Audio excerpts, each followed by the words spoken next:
Good morning, kids. Today we're checking out an exploration of the amphibian beast from the tank. Now let's hop in and see what Roanoke was able to dig into this time. I'd be willing to wager you're a lot like me, if you watch Yes. this channel at least. You rack your brain daily, and you wonder about the vast amounts of time that have come before humanity, and then look Oh, at yeah. animals from the time period and think to yourself, what did dinosaurs even do during like the 150 million years that they had? What They the walked dog around and doing? screamed. Glad to see not much has changed between them and us. In the 1940s, a terrible event would happen. Granted, around this time frame, many terrible events were happening, but this one would yeah. take place on the West Coast. A small family having recently just moved there would get absolutely wrecked by something unseen moved to back, us, though, but we will really. come to laugh at it later. Not the family getting wrecked, but the things that actually were wrecking people. Fast forward to around 30 years, and the survivor of the attack would learn of his homestead that his family once owned. Returning back in a more gestated form, he would in turn bring his own family into the feeding zone, not really knowing of the dangers that lurked just Nice below their going, feet. fool. Coming into contact with these beasts, it was assumed to be a raccoon because those are usually about 6 feet tall. Oh, and yeah, have yeah. no hair, as we all know. Yeah, and even down here in Texas, we got all those big hairless raccoons. No, the hell we don't. Of course we don't. During these interactions with these beasts, we would begin to see their potential origins and why they have evolved to not only be man-eaters, but also their physiological characteristics that have adapted them into a new variant of life previously undiscovered by man. But how exactly did this Still happen, neat. and what would their origins be? Well, that's a great question, bro. So let's Good discuss question. the proposed evolutionary pathway of the cave-dwelling creatures in the tank, and enjoy everything before the inevitable copyright ends up taking down this and obliterating the video from orbit. Yeah, let's hurry it up.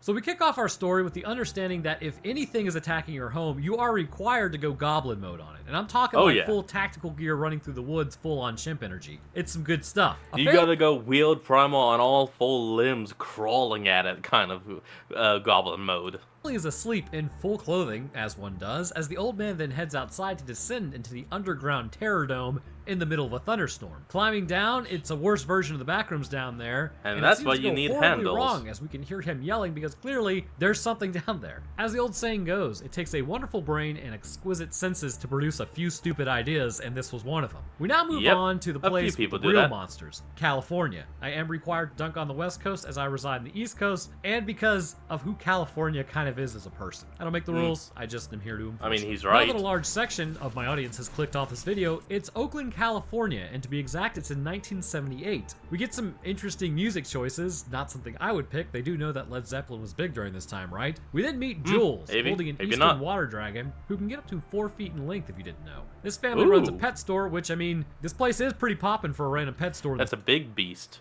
70s in California, different era, I suppose. A youngling runs up asking if they can go. Yeah, Mother assumes it youngling. to be an anti-nuclear march, which, I mean, I guess it could go either way. The hippies did rob us of the nuclear age. Yeah, and thanks we have a a lot. lot of problems now because, well, they didn't like it, and these would have been solved. Like, seriously, nuclear energy has got quite literally the worst PR team on the planet. I'd live next to a properly constructed nuclear plant over all this crap we're putting into the air currently. Or is it about nuclear capabilities? Which, fun fact, or supposedly fun fact, because I don't work directly with nuclear warheads, because of our nuke for nuke pact with like the rest of the planet and kind of how we didn't want to nuke blow for nuke. ourselves up, supposedly if we fired off every nuclear warhead we have currently, we would only destroy a small percentage of the planet. Enough How to small though? Like, would we be able to blow up all of Tasmania? Just completely sink it? Or what? Would it only be as small as one of the Hawaiian islands?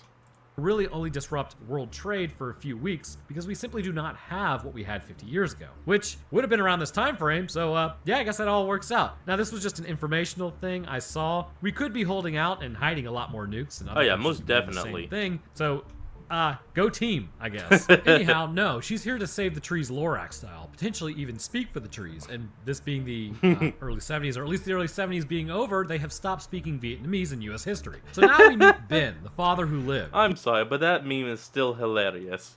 It's, I speak for the trees, and for some reason, they're speaking Vietnamese. Okay, He helps moving run on. the pet store, and apparently things are not going so well. Who would have guessed running a pet store in California wasn't viable without like 39 other side gigs? As they talk about their financial troubles, Rhea then calls out to her mom, telling her that Reggie ate his brother. He's an axolotl. Yeah, that happens. You see, he's an amphibian now, and will be for the rest of his life, but if you put him on land, he will grow legs from the nubs and walk on land and eat everything in sight. Could this be foreshadowing? Only one way to find out. Be there. But before we do, we need to set the stage for why axolotls are quite interesting. It's a biology channel after all. Axolotls are kind of an intriguing species because they appear to be a readaptation, which is actually seen in other animals on this planet. The theory of evolution states that because the sun was a deadly laser, stay away from the surface of this rock for quite some time, forcing animals to remain in the oceans as crustaceans and fish. It's more complicated than that, but that's a general picture. Over time, as the fish would move towards the surface because of the ozone layer forming, the fins would then turn into limbs supporting the animal. This would result in amphibians. Amphibians are rather unique in that they are a midpoint between reptiles and fish. They require their skin to be moist in order to breathe and are quite susceptible to chemical changes in their environment. This would require them to stay mostly wet in order to survive, which had them keeping near water. Now, there are varying degrees of this requirement, with some amphibians able to leave the water for longer periods of time, and some need to be in a moist environment more regularly. The axolotl is a type of amphibian that seems to have taken return to monkey meme to its next logical conclusion, return to fish. As stated, it has been seen in other animals before previously as well. The evolution of whales took a similar pathway, having evolved from four-legged, even-toed ungulate animals, meaning that whales' ancestors got up on land and said, nah, this ain't it, and then went back to the ocean. Even still, the ancestors of the whale was like, man, this is boring. Man, forget this. Just jumps right back into the ocean and creates the whale. See these mammalian characteristics shine through, but the point is adaptation can take an animal and begin changing it in surprising ways, even just taking it back to where it was, which we will find out just how surprising it's about to get. So Ben closes the shop up at like 2 p.m. I wonder why they're having money troubles, as a man comes in asking for Ben. He's a lawyer, and his partner in a firm had a stroke a while back, and he's been tasked kind of going through the files and getting everything squared away, which it's now time for some more ADHD tangents because I can cram in my EMT training into a video. Remember to identify a stroke. It's balance, eyes, face, arms, speech, and time, or be fast. Deviations and normal responses indicate a stroke. A good way to tell is have a person put out their arms, palms up, and then have them close their eyes. If one arm then drifts down, run, don't walk to the emergency room, or better yet, just call 911. Don't call an ambulance, call an Uber. That's only going to be $20 instead of $500. Because then it's like a mobile emergency room. Coming across a file for Ben's mother, it shows that she held a sizable parcel of land on the Oregon coast. This is perplexing to Ben, as he was never told about this. So it's out to the Shire, it's out to Hobbit's Bay they go. What are they? He's handed a key and told that, well, you know, some families have secrets, and apparently yours does. And it's true. The secret in my family is when I was a youngling, somehow my Halloween candy kept getting eaten and always going missing, yet nobody apparently took it. Very strange. He then asked if Ben was aware of what happened to his father. Ben is under the impression that his father and sister met their end in a car accident, but in reality, they were eaten by cave monsters. Or maybe cause of death is actually just drowning, supposedly. Whichever. Heading to the coast, I have to tell you, I drove from Georgia to What about drowning from cave monsters? Seattle one time, and I was unimpressed by about 80% of Oregon. It's not their fault, it just doesn't look all mountainy like that throughout, which was quite immersion breaking. Although the coast does look like that due to the mountain range. Anyhow, as they pull up to an overgrown area of the road, we must remember this is Oregon, who receives up to 90 inches of rain a year. So that road would absolutely be overgrown by trees, yet it isn't. Someone has been clearing it, which is not at all important to the story. Thanks for listening. Also, at this point, we are only a mere 7 years away from the greatest movie ever made on this planet, The Goonies. Luckily, they must have been further up the coast because they did not run into these things, which we're going to have to be talking about today. Otherwise, that would have been a completely different movie from the original. Also, you know what, that is absolutely a cherry view. I'm getting way off topic. I mean, the Goonies would be completely terrifying if they had these amphibian beasts in it instead of just sloth. Not usually a fan of wagons, but it's pretty nice. Heading into the Jurassic Park territory, they are forced to walk coming to the end of the road. The dad gets out, and I only just now realize I wear 70s clothing for some reason. As they emerge from the tree line, Jules asked if it has power. I'm gonna go with a no on that one. But look how overgrown the house is with foliage. Look at that thing. You think that kind of house would have power? No, the only power it's gonna have is flammability when you light it. Right? I guarantee you the road would have been straight up forced at this point. So then old Papa Ben breaks into the house, which I'm sure is just inundated with black mold and with the subsequent spores destroying their lungs at this point. This seems like this guy would have been kind of more apt to have made a day trip out of it to confirm, yeah, I'm gonna go check out this crapshoot of a house you guys stay here and run the shop since our money troubles are, in trouble. And if it's horrible, I'll just sleep in my car and I'll be back in a few days. Yeah, sleep in the car, not in that. Now it's, let's set up the house Conjuring style and stay on this condemned property. I don't understand this at all. Fool. Entering the home, I can only imagine it smells like the inside of a mothball in your grandmother's closet. As Jules opens the back door, at least it has a nice view. Hashtag goals. My wife and I actually want to get a house on the West Coast. I mean, we can't afford it, but hey, a man can dream. Opening up the water tank in the ground, Ben immediately decides, it'd be a cool idea to check out what's down there. Can't say I'd do the same. It's just a water tank. I would not be doing that. But he doesn't even have a flashlight, so he just descends and starts looking around. Walking around down there, it's more spacious than you might think. Also encased in the dirt, he discovers the ancient remnants of a lantern. Rust in your drinking water is peak health. Making a few trips back to the car, they get this house set up, I guess you could say, as they then walk around the grandparents' room and they find old pictures and attempt to open a nailed shut window, which when I moved into my house, all the basement windows were nailed shut as well. Still have no idea why that was the case. In doing so, we pan out to discover, claw marks on the windows. The raccoons are at it again. Thus begins the Okay, now it makes sense why it was nailed shut. Okay. Process of cleaning up the house for some reason. I mean, I suppose to figure out if they want to live there, or maybe they just want to sell the house, or in general just clean it up. I don't know. Anyhow, Jules ends up finding some documents about the family, like newspaper clippings, insurance claims, the checkbook to an account that has been appreciating with boomer era interest on these accounts. Actually, now they didn't find that last thing. That would have helped. But they do find that Ben's mother was questioned about the missing dad and offspring. They then hear a smacking noise and don't investigate it, as the dad misses the perfect opportunity to tell Rhea, sleep tight, don't let the bed bugs bite. I'm serious about those bed bugs. This house has insects. I'd wager 70% of the structural support of the house is termite based. We then get a creeping doll. Yeah, kind of like the Family Guy reference. And when, I'm not going to get into that. If you've seen Family Guy, then you probably all thinking what I'm thinking. Shot of the outside of the house. Skunk. Thanks for the information on that, Jontron. And Jules reads Rhea a story as the dad cleans up some dishes, but outside, the dolly shot now creeps away. And we hear some deep growling in the woods. Heading upstairs, Jules and Ben talk about how Jules found his mother's diary. She has apparently gone somewhat insane by the events and had to be taken into one of those famously ethical 1940s institutions. How she kept her frontal lobe intact is beyond me. And why is that, I can hear you asking? Well, Papa Roanoke always has the lore. Around the 40s, there was a complete lack of information on how the brain worked, and also the general care of those deemed afflicted with mental issues and how they should be treated. It's actually somewhat of a dark era. I mean, yeah, if you were to look back and read about any of that, the main procedure was just, this person's gone crazy. Cut out the brain! Well, there was one treatment in particular that would make people more docile. A lobotomy, also referred to as a prefrontal leucotomy, would be a medical procedure that would come out of the 1880s to some success that would be used as a therapeutic measure to help grossly disturbed patients suffering from some form of mental illness such as schizophrenia, manic depression, or mania. Now remember, grossly disturbed. By severing the neural connection running from the frontal lobe, which oddly enough is where the emotional control centers of the brain are located. Look at Phineas Gage when he had a pike go through his head, which severed his frontal lobe from the rest of his brain. He lost control of his emotions. If you remember early game theory, you remember this guy.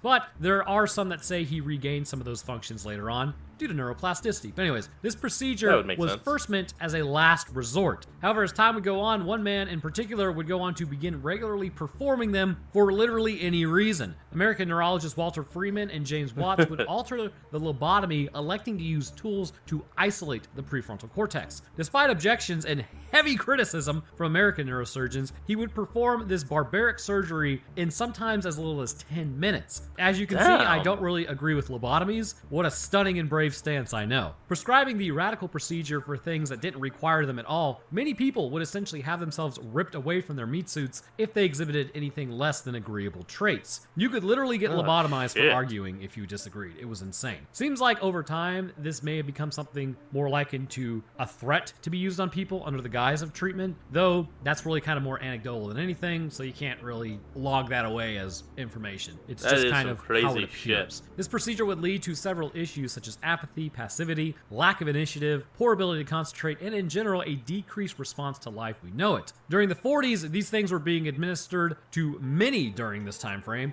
with Freeman performing over 3,500 in the 60s alone. Talking about more prefrontal cortexes run through than a middle school hallway. Finally, medications were created, which means no more severing of the frontal lobe, but while technically successful, it serves as a cautionary tale that not everything that fixes a supposed issue is worth the long-term price the individual has to endure. Man, what a time frame. All right. Anyways, let me climb down off this soapbox and get back to it. Jules asked what Ben wants to do with the house because it's creepy AF. They then read the diary and get some flashbacks about how things were super neato for the family and how the tank was installed. They drilled over 100 feet down, and now the water was sweeter and more nourishing than she had ever tasted. Is spring water really sweet? I have no idea. Usually it tastes pretty gross to me. However, later in the entries, they start getting anonymous packages trying to unsettle the family, which is never really explained as to why. So fast forward later as the dad then climbs into the water tank in the middle of a storm on that Sigma male grind set, Ben's mother realized, well, he was nowhere to be found the next day. I mean, it was the 40s, so maybe people just sort of like left and did their own thing back then. But I know if I went missing in the middle of the night, probably within an hour or so, my wife would be up looking. So the cops then arrive, but aren't very helpful. Rosie then disappears May 10th. So at this point, Ben is upset that he was never told any of this. And rather than wanting to figure out what happened, as clearly this is a pretty strange set of circumstances, Ben isn't even like curious about what happened. Okay, bro. Meanwhile, down in the water tank, we can still hear growling noises. It's amazing how far we are into this episode, and we still haven't seen these things. But that's about to change, don't worry. We're 14 minutes in. Later in the night, as Rhea attempts to sleep in the house, she hears scratching noises as her door opens. She decides to not really worry about any of that, and instead looks under her bed, finding something is just below the carpet trying to get through. Running upstairs and jump scaring her mom, which is a classic, she says something is trying to get into the house, which then the mom can hear as well. She wakes up Ben as they all head downstairs in this creepy house, like, why are you staying? Tell me you have some kind of force multiplier. Here, good lord. Walking through, he doesn't really see anything of note, but can hear something moving around, and then finds that the back door is open. Yes, that is when you leave immediately. You do not pass go, you do not collect 200 doll hairs, you get your family, take a nice stroll out to the Buick outside, and you leave. Because at minimum, that means someone is actively walking through your house and could still be waiting inside, making you think that they had left, but in reality, they're just waiting for you to go to sleep. So he does a smart thing and decides to go outside and leaves Jules and his youngling inside of the house on their own. Very good. Heading outside herself, also leaving the offspring inside. She's following something growling with no counter to it and no help. 600 IQ play. But then she gets jump scared by Ben. So despite the door of the house being open, they just decide to go back to sleep. Okay, so they didn't shut the door, and nothing else can happen, right? You're good to go. Also, Jules at this point is having clairvoyant levels of dreams. California psychics, am I right? She heads downstairs, and I can see that the makers of this movie were definitely going for the Conjuring vibe with the juxtaposition of the music and the creepiness. Also, fun fact, the family from The Conjuring lived just up the road from my college when I was going to school. And also another fun fact, I don't know if you guys remember Lil Nas X. I actually went to school with them. Something about Carrollton, Georgia. There's no way that's true.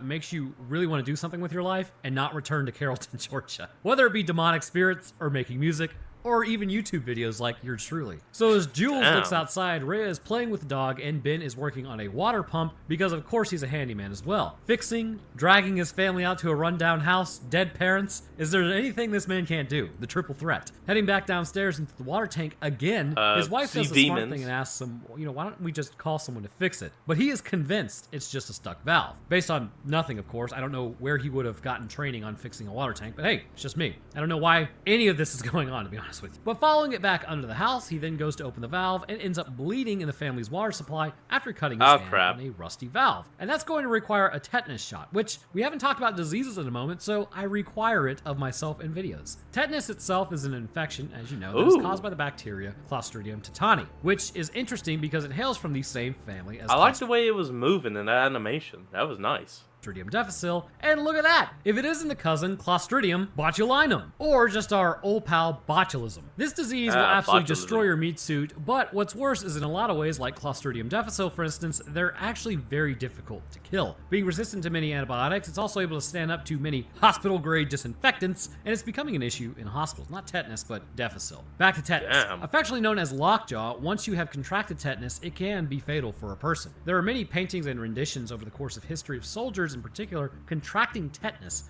And it's not just their jaws that lock up, but their entire bodies. Sudden involuntary muscle spasms in the stomach as well as painful muscle stiffness is quite common. And eventually the onset of seizures will begin along with it kind of affecting your heart rate. Your muscles may actually contract with such force that it can snap your bone, causing fractures all over the body. Located in soils and manure, it can actually be found on rusty equipment as well. Being that it is a disease of the central nervous system, it can have far-reaching implications caused by the toxin-producing bacteria, which it's always interesting to me that we use Clostridium botulinum for its toxic effects in the treatment of things like sagging skin and more recently in the treatment of chronic migraines. The entire family appears to be based on producing toxins and can have varying effects on the body. But the main thing to remember is that we have vaccines specifically designed to deal with tetanus that will last around 10 years before you need a booster. The thing to also remember is there is no cure for tetanus once you have it. Basically, you're brought into the hospital where you have to wait for the disease to run its course. So I guess grabbing the lantern out of there wasn't really that bad of a move, but it's still very clearly going to have like a layer of soil or silt on the ground, housing all that bacteria. It's going to take a while. All in all, I would not drink that. Moving on. He then somehow drops his flashlight back into the literal cave system that is under the house. Shining his light, he can't see anything and decides to go, no, and then leaves the area, but not before poking something with his flashlight. Going into the kitchen, they now have water, but as mentioned, it's pretty gross and contains all that sweet, sweet, delicious bottom of his shoe bacteria as well as what was already in there. Superior. Hold on, folks. We'll be right back. And we're back. Including the leftover juices from the thing that he literally just found. He then mentions the spring water, which Jules says they should bottle it. It could be a new thing, and that's a great way for Nestle to take all of your water, which interestingly enough, they are causing literal water shortages by bottling too much of it and selling it across the world, which is confusing times that we live in. So a bit of this point brings up what he found in the tank. Jules knows it's amphibious, it has nose, gills, teeth, and no eyes, and this suggests it is completely subterranean, or at least mostly. It appears to be a new form of animal, which Jules is highly interested in. So let's talk about what he found, because it is rather curious about why that was there. Clearly, this is some form of offspring that didn't survive. What the hell? Offspring that didn't survive. Okay, it's a dead. Getting a look at its body, which is difficult in some respects because it doesn't really show it that long, we can clearly see it to be a cave-dwelling species due to its lack of eyes. Now, there are different levels of cave-dwelling animals. The first level is your troglodynes, which will visit caves but not continue to live there for their entire lives. Possessing functional eyes, typically these animals may start out in caves or move into caves, but they're not going to just completely hang out there forever. Humans might be a good example because back in our more primitive days we used caves as shelter, but our real destiny was out on the surface and potentially even amongst the stars one day, as long as we don't blow ourselves up like a bunch of dumb apes. Remains to be seen. The second level are troglophiles, who spend a lot of time in cave systems but have been known to go on the surface as well. They prefer the cave system and may exit it to look for food, dragging animals back to the cave to be consumed. Beetles, worms, frogs, salamanders, crickets, and crayfish fall into this category usually. Almost like the beast from The Descent. Which is highly interesting to specifically this movie. The oddest ones are the troglobites. These creatures will exist solely in the cave system their entire life. Straddling the line between no nutrition and just barely hanging on, these animals are living their lives on nightmare mode as the cave systems are not tremendous ecosystems with a lot of options. Because of this, their physical appearances will change. They have very little pigmentation and may have poorly developed or absent eyes, which is interesting because if the eyes are poorly developed, this does imply that they were a surface animal and have just decided to say screw it and return to cave. Have I used that joke already? Probably. They will also have longer legs and antennae to help them navigate to find food. Outside, the quadruped keeps barking at the tank as Rhea yells out to her dad into the tank, but nobody answers because he decided to just not, hang out in a creepy dark tank system connected to a cave mouth. As she does this, she spots something extra creepy. She says something is in there as her parents come out and have a right proper domestic over who left the top of the tank open. But as they do, someone has literally entered their home because the front door... Does it freaking matter who left the tank open? If something is inside the tank, you gotta get it out. Was open, which is a bold move. But I guess everything is just opening doors at this point, so why not? I mean, at minimum, I would think it's like a ghost or something, with all these doors just moving by themselves. The person who arrived is a realtor telling them that the property they have is actually massive. Several private coves and islands all belong to them. Okay, so if I start with Papa Roanoke, you didn't ask, but I'm gonna tell you. If you ever come across this amount of land on the coast with this much space, never go with the first offer. If you have to sit on it for a few years, you hold on to that like your life depends on it. Because good lord, that is some serious cash. Luckily for me, my family is only leaving me debt, so I won't have to make those decisions. Unless, of course, there's some dark backstory to my family where we actually owned like a Popeyes or something, but then we were attacked by cave monsters and the old man was the soul. I don't know. Anyway, this is a stupid comparison. I don't have cool history like that waiting to be uncovered, but some of you might actually have that, and some of you might get inheritance and whatnot, so just keep an eye on it. The family was able to get the land because apparently it was cursed, so maybe the land isn't worth that much. The native people that thought the land was cursed then noped out of there, and the locals now think the land is cursed and didn't want people there. Which they could have just told the family, hey, this land isn't very good. I mean, it seems like a problem also that'll solve itself sooner rather than later, so why send them packages? Who knows? The realtor says that they can actually raise the price if they'd like, and Ben's like, no, we don't need to raise the price. Shut up, dude. Jules actually has some brains and says, yeah, raise the price. Like, of course raise the price. Why would you not? Realtor is a master negotiator. Several islands and private coves? Yeah, that's gotta be maybe a good few mil, at least. Usually you keep that. I mean, I guess maybe she's getting paid commission, so it would be in her best interest. Anyways, Realtor now leaves in the evening and then heads back to her car, which for reasons unknown, she parked at the literal top of this long driveway rather than following it down to the path, which would have been easy. Maybe she's trying to get her steps in. Also, not sure what type of car this is, but it looks pretty nice. Firing it up, she then backs up and then gets stuck immediately, and then something is watching her. But as she gets out to check what she's even stuck on, she gets grabbed by something and dragged off into the foliage to her doom. Jules then wakes up and hears something as she wakes up Ben. Once again, I have to ask, why are you still there? You already got the offer. You could have literally just made phone calls at this point. Jules then heads downstairs alone to check it out, but as she does, she spots something in the window. It moves away too quickly as Ben comes down and says, well, I can't see anything now, so obviously there was nothing there. It must have been a raccoon. Does your cleanser damn it. Hold on, folks. Be right back. And we're back. Just contradicted yourself within 2 sentences, but okay. Anyways, he's like, all right, we'll call the realtor tomorrow and we'll sell it. So it's now tomorrow, and instead of calling the realtor and selling it and leaving, he keeps trying to fix stuff. Dude, stop. Just You're about to leave. sell the land. There's no need to keep trying to fix up this condemned house. So he decides to head back into the water tank, which is now chest-high water. My man, what? Oh, nice going, idiot. He's doing this for coffee. You are literally leaving today. Why would you do this? You know what? Take your coffee cup, go ahead and just scoop up some water. Because that's like pretty much the water coming out anyways. But he does this because the plot demands it. Well, it smells horrible down there, and he goes to get the pipe unclogged, and he finds some jewelry, and something is clearly in there with him, but he can't figure out what it is. Benny Boy wins the Lack of Self-Preservation Award. Exiting out of the chest-high water, he emerges suspiciously Give this man a Doran Award. If you know what that is, good.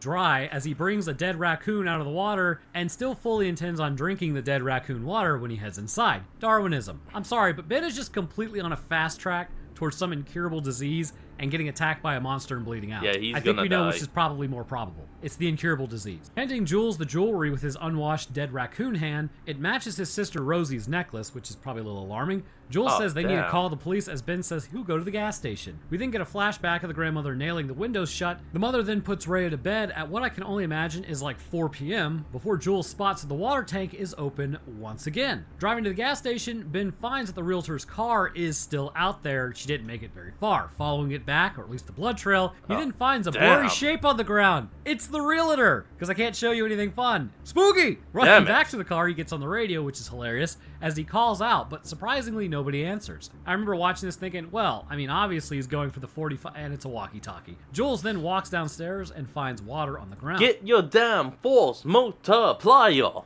Following it back, it goes to a locked door. Again, the back door is open. These things are like clever girl levels of understanding doors. Finding the key, she then heads into the back room and finds more of a diary. As it details of things attacking the house, this alarms her maybe just a little bit. And this is why all the windows were boarded up. Also, the door shuts for some reason, locking Jules in there as she hears growling in the house. But, okay, hold up. Let's talk about that for a second. What? The doors are opening and closing by themselves, completely unrelated to the actual creatures. If my math is right, and it's probably not, this is like the 5th or 6th time that a door has just been opened even though it was locked, or closed with no explanation. I don't know if the movie itself is trying to reference that these things can close and open doors or pick locks, or if the house is just straight up haunted, but it is never explained. Maybe the foundation of the house is just totally shot and the floors are flexing, causing the walls to move and shut doors. Wait, I meant haunted and hunted. That's what I meant to say. Damn it. Well, again, no, that wouldn't affect locked doors, keeping them open or allowing them to open them. There's honestly no telling. So dear old dad returns back to the house as Jules eats it running into the house due to the water on the ground, and Ben runs inside and locks the door, which will have absolutely no effect on anything and will probably be back open in like 2.9 seconds. Yelling out to Jules, Ben tells her the realtor is donezo and they won't be getting that promised offer. Arguably even worse than the monsters attacking your home. Jules then tells Ben that things took out his family according to the diary. Well, that's what you get for coming to this creepy house and dragging your family here. So they then start packing up their crap, which leave that behind. It's just a few pieces of clothing and you still own the land. You can come back Yeah. with like a better counter to these things. Sell it from a distance. Forgive me. Run. Ben goes outside to meet the officer, which this is where things start getting hilarious. Hearing growling in the woods, right? Something is very clearly watching the officer approach. He turns off his cruiser and gets out because he hears something too, before returning back to his car. So alright, you can't tell how long this is, but the creature comes up to the window, right? Seconds are passing, and he already notices it. It slowly crawls into the cruiser and doesn't know that he's there, as it can't see him, as he slowly just goes to like get his handheld off of his hip, but he gets attacked. This man's reaction time is otherworldly levels of slow. Like, a case could be made, well, he was in shock, but if that thing is coming up to your window and you have an answer to it right there, I think that might take precedence, you know? So the thing attacks. Is this guy a sloth or something? We get a look at it. It's a much weaker version of a Death Angel from A Quiet Place IMO, and beautifully. Those videos have got copyright hit. Love it. Anyways, like for real, the inspiration is uncanny. But the question now is, what did this thing come from and why does it look this way? So the first thing we must establish is what sort of creature is this? Well, to begin with, these creatures clearly hail from a cave system below the house. When the water source was dug, this required them to likely blast and drill through the ground, which connected a nearby cave system. It would appear as though these creatures are rather large, which means the cave system itself could be several things. In general, because of the propensity to prefer water, seeing as that's how they move, it's likely a combination cave system, having both large bodies of water, which would actually be more feasible than you might imagine given the amount of rain that turns into groundwater. Because they have limbs, there must also be sections of cave system that are dry underground. Much like the axolotl, who has legs that will form when the creature moves onto dry land to hunt, this species has elongated arms, which, much like the troglobites we discussed earlier, would form due to living in the cave system. Now, what's interesting is a form of deep-sea gigantism may actually apply to this animal. We've got your back. Hold on, folks. Be right back. And we're back. But deep-sea gigantism in a cave system? Sounds like a little bit of a stretch. Probably still plausible. Because the cave system would have colder waters, just like the creatures at the bottom of the ocean in total darkness in frigid waters are larger in order to retain a more efficient metabolism, so too would these creatures kind of have them lead to a larger size. And in a lot of ways, you can actually compare cave systems to the bottom of the ocean. It's cold, it's dark, nutrition is rare, and as such, animals have evolved to be more aggressive with prey, as you never know when your next chance to eat is going to come. Continuing on with this line of thought, we see that the tank monsters have dark pigmented skin and a lack of eyes. While the eyes would be comparable to the creatures of the deep along with the creatures of the cave, the pigmentation is interesting, as typically in caves, animals will lack pigmentation, but in the deep sea, creatures may be pigmented black. This is clearly a hunting adaptation for the tank monster. Because of their dark pigmentation and their ability to exist in both land and water environments, this would suggest that they are actually ambush predators, which, as they sense humans when hunting, is supported by their propensity to hang back and observe in the cover of the forest rather than to immediately run at their prey. The darker pigmentation of the skin would help to further hide their bodies in the darkness, which is interesting because this may suggest in some ways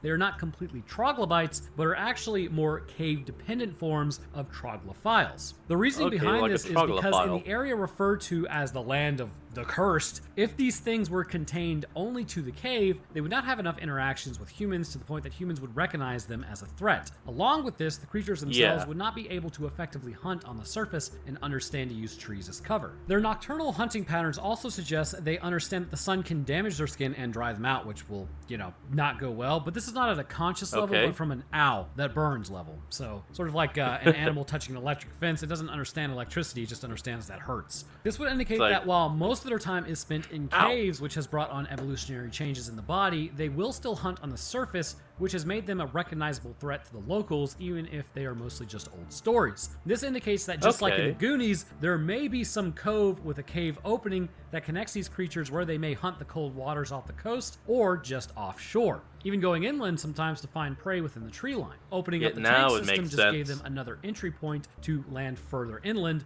and up on the mountains. With these patterns established, the next question is, what even are these things? I think the biggest clue as to their species was given at the beginning, the axolotl. Shocking revelation. These things are clearly I'm sorry. salamanders who have adapted to living in a mostly cave-like environment, which is represented in several ways. First, salamanders have teeth, if you didn't know, and not only do they have teeth, but in their larval stage, they will possess conical teeth, which is represented in the creature that Ben found early on. As a salamander ages, these teeth will be moved into different positions so they can properly grab prey and hold on. Fast. Salamander skin is also going to look exactly like the creature that is in the tank. This smooth skin needs to remain moist to breathe, and that is the epitome of the salamander, that the only thing missing though are the eyes, but considering salamanders are highly adapted to their environments, it's unsurprising that these creatures would maybe lose their eyes as it's a waste of energy and resources for the body. Plus, we have no idea how long ago this transition to cave dwelling began. But I can hear you now. I mean, yeah. Hi, Roanoke, that's all well and good, but these things are We just have no idea when these things appear. They just...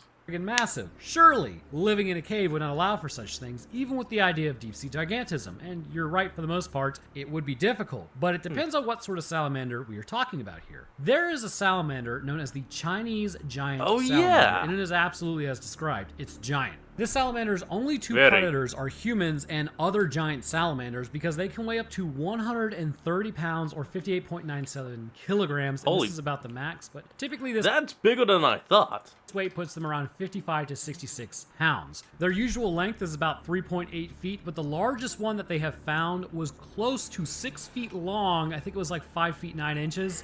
Humans do the same thing with our height, right? Yeah, like I'm pretty much 6 feet. When you take into account that you can start to see salamanders get much larger than you might think, it kind of lets you know, maybe this moved from somewhere else. But how would it have gotten there? It's clear that the Chinese giant salamander is an outlier from standard salamander sizing, but this might actually give us a clue as to how they got to this cave. Roughly between the time frame of 36,000 years ago and 19,000 years ago existed a land bridge between Russia and Alaska due to more water being locked in glaciers. Now, while it was cold, it is hypothesized that this newly uncovered landmass, rivers and streams may have actually run, which is where humans would also walk across from Asia to North America, along with many other types of animals. When this happened, because of the propensity of the giant salamander to live in cold mountain streams, there may have been streams that eventually connected via fresh water when the glaciers started melting, giving a short time period that an exploratory migration may have taken place. With these salamanders following these same... Which could have led and some to going into just basic nature and some going into the cave, which would lead to the tank. Pathway many other animals were taking, they would end up on the new landmass. They would then end up in North America along with small bands of tribes that settled the west coast. These interactions between the descendants of these two groups, as the salamanders changed into cave-dwelling creatures and humans having to deal with cave-dwelling creatures, would kind of give them a reputation of the land must be cursed. These creatures are descendants of the giant salamander, in my mind, no question, due to their size and morphological presentation, it all because makes they sense. do also have the same skin. This time frame would also have given them enough time to maybe adapt to the cave environment on the Pacific Northwest while growing larger due to their environment and hunting patterns. But let's wrap up the summary as well. So Ben arrives to find Officer Quickhands getting dragged off as he heroically runs the other direction. Heroically locking the door behind him, he heroically hyperventilates and decides that they should heroically hide. They then talk about what this is, and he decides that despite this thing being out there, he wants to go back into the water tank and blow it up with fertilizer. This is one of the more dumb plans I've heard, but hey, let's see what happens. What are the kids saying on TikTok? Let this man cook or some... Anyways, it's not cool anymore because I said it. Gathering up the materials in the shed, he then sees blood on top of the tank and goes down there himself, which is very smart. Also, the water is still like chest height. Dude, okay, I know I've been complaining about this, but just gather your family, move quietly through the woods, and get out of there. And then come back with like other people or an actual counter to these things. But alas, he does not. Walking through the water, he's probably thinking at this point, it may have just been easier to put a rock over the entrance of the tank.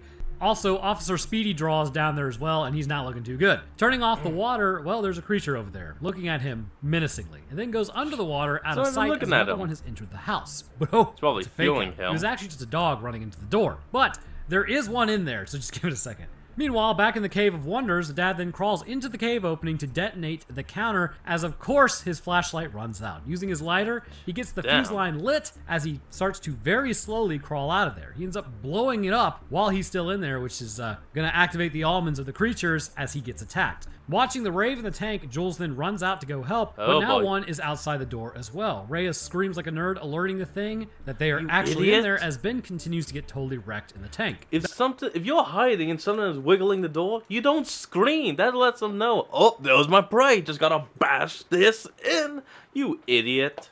Back in the house, No, it's fear. I can understand. Jules tries to keep the thing out as Rhea gets grabbed by a literal dude in a black suit. It looks hilarious. And then pulled outside as it doesn't immediately eat her, which is very strange. Also, these things appear to have like hair-like protrusions on their back, I'm pretty sure. Why is this? Well. Now, I don't think it's actually hair. I believe at one point you might be able to see what looks like hair on these things, but what it's most likely going to be are sensory protrusions. Think of it like whiskers, except made out of skin. It's clear they hunt by compressional sound waves, either in the air or in the water. Likely hunting in the water is more effective as they can feel it more readily, but these protrusions may be like sensory growths that show them where the compressional waves are coming from, and also it's possible that in the water they just kind of fan out, and if something floats by, it allows them to know something is passing them because it touches these things. An interesting adaptation for hunting in complete darkness in lieu of having eyes. Dad now crawls out of the tank as the Kind of similar to the Spinosaurus cell. That's what it is. other one tries to eat Jules, using its thrusty to yell at her, look me in the eye, and tell me, A, these things aren't completely cursed, and B, that meme doesn't apply here. So anyways, Ben then lays there like a huge nerd while his offspring gets pulled into the tank. Oh, excuse me, he heroically lays there. So Jules has to go down there with her Clorox arms to disrupt the breathing of these things.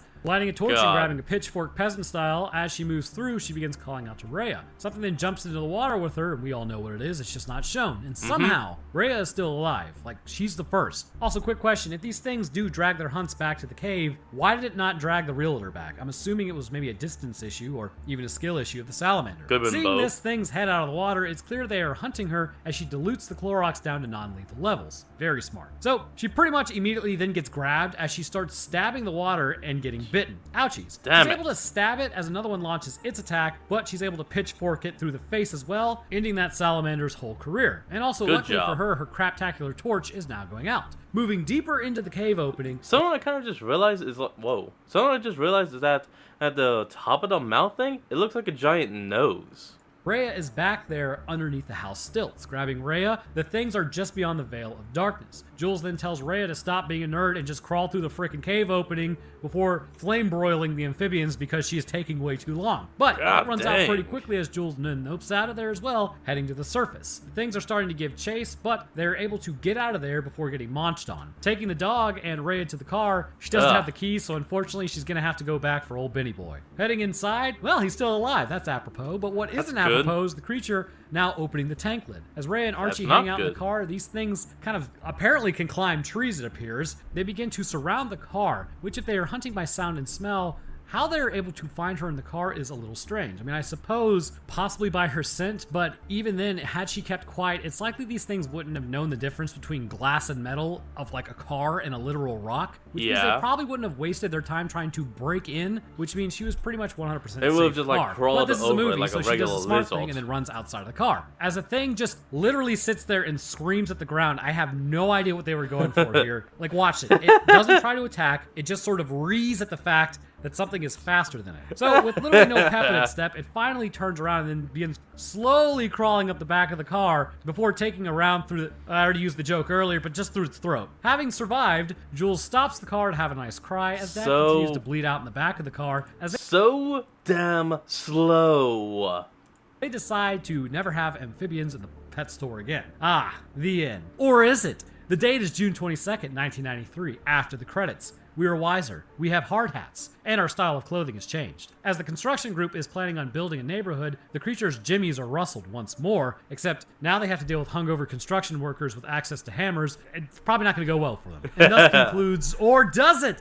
The date is May 19th, 4509. Oregon's now just a straight-up crater, leaving only the amphibian death angels. All in all, I don't want to be this guy, but as long as the salamander is just choosing to scream at the ground, I fully believe I could take at least like 2 or 3 of these things in a fist fight. Give me a bottle of Clorox to douse my arms with, and I could take on the whole cave system, due to that being like filling your lungs with Clorox by comparison, so it's probably going to bug these things. Try me. But anyhow, I want to thank you guys for watching. If you enjoyed, leaving a like 100% does help this video get out there so it can get nuked from orbit by copyright. And subscribing is a great way to let me know that you enjoyed the content. I'll drop my Twitter, Discord, Patreon, and Roanoke Tales channel link, where last week we talked about a youngling that went missing, and he apparently followed his grandmother into a cave system in Mount Shasta, who later he described by him, it turned out to be a robot. Yeah, weird things going on in Mount Shasta. It's based on a true story, too. Anyways, I'd like to thank my patrons real quick as well. First, huge thank you to our... Well, anyway, folks, that's going to be the end of today's video. I hope y'all enjoyed this crazy, weird, slow video. Link will be in the description below, so remember to like, comment, and subscribe for more, and I'll see you folks next time when we flick on. Peace out.